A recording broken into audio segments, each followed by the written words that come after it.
Have you ever scrapped a project because it wasn't perfect?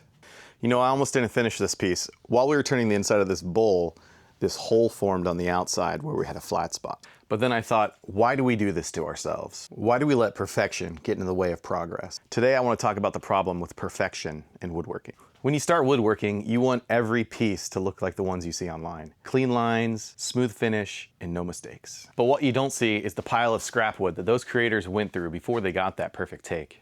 Perfection is an illusion. It's just what people choose to show. Here's my perfect first attempt.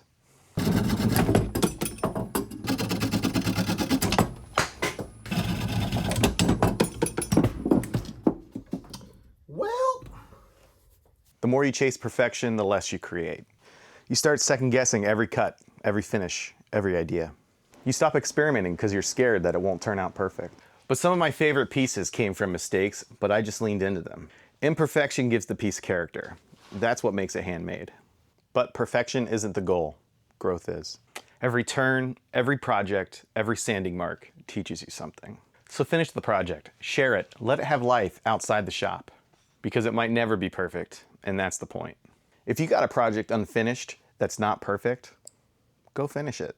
And if you're proud of a mistake that turned out great, drop a comment down below. I'd love to hear your story.